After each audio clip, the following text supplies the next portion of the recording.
Let's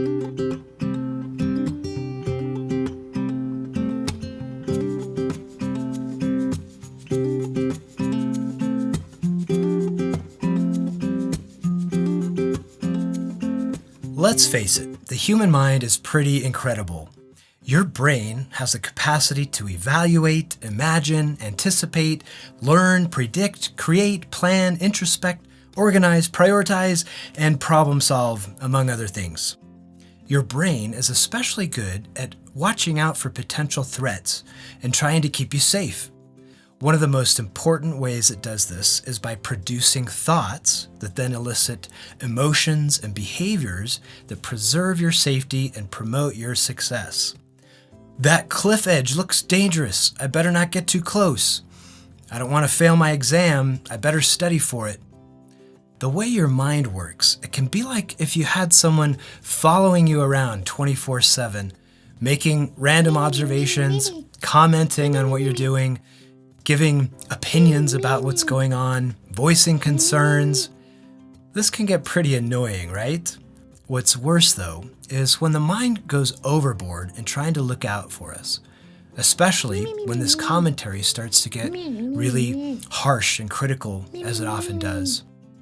Anne Lamott joked, "My mind is like a bad neighborhood. I'd rather not go there alone." The big problem is that because this unhelpful mental commentary is so familiar, you usually just automatically accept it and believe it. And then it's easy to get stuck in this cycle of anxiety and discouragement, and you find yourself not living the life you really want.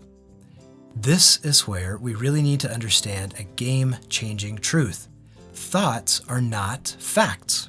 They are just thoughts. We're usually so caught up in our thoughts that we just accept them as facts, but they're really just a mental projection, an appearance in consciousness. We usually don't notice that what's going on in the mind is really just a story the mind is producing, a very compelling story because we're the main character.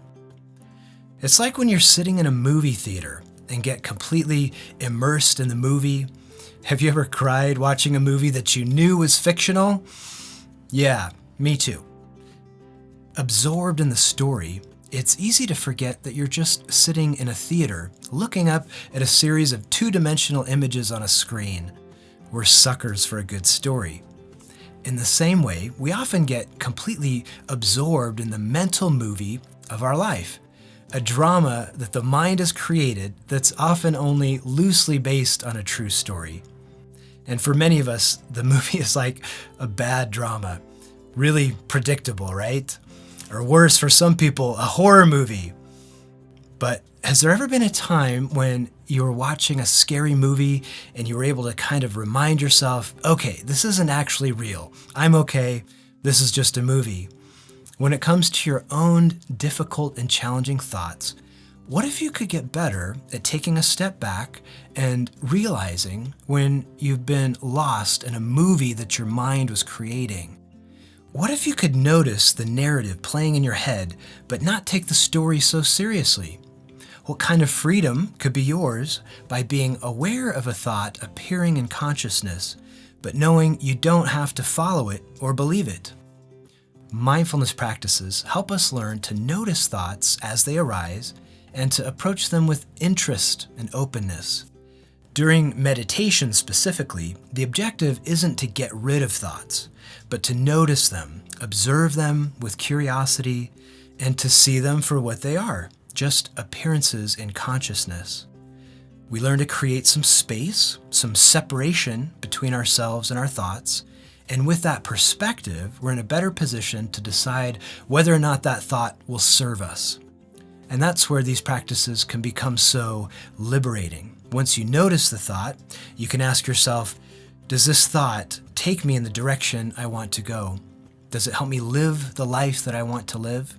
If not, you can let it go.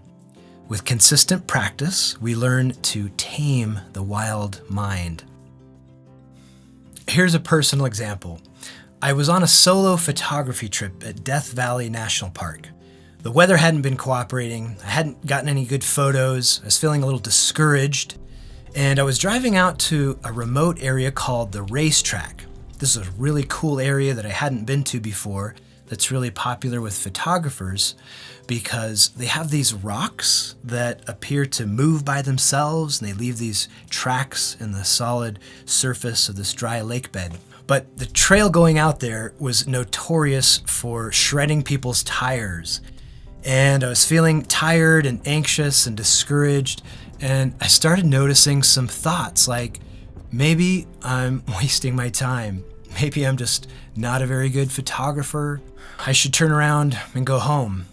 And I stopped my vehicle, was ready to turn back. And this is where I noticed my mindfulness training kicking in. Because in that moment, I was able to notice the discouraging thoughts and see them with a little perspective and reorient myself to what I really wanted. So I continued on. I found this racetrack area, loved it, explored all around, really enjoyed it, really fascinating area. And I found this one rock that I was going to take a photo of and realized if I waited a couple hours after dark, the Milky Way, part of it would line up behind it and give me this great leading line to complement the line behind this rock. So I sat out under the stars for like 2.5 hours by myself and just had this beautiful experience.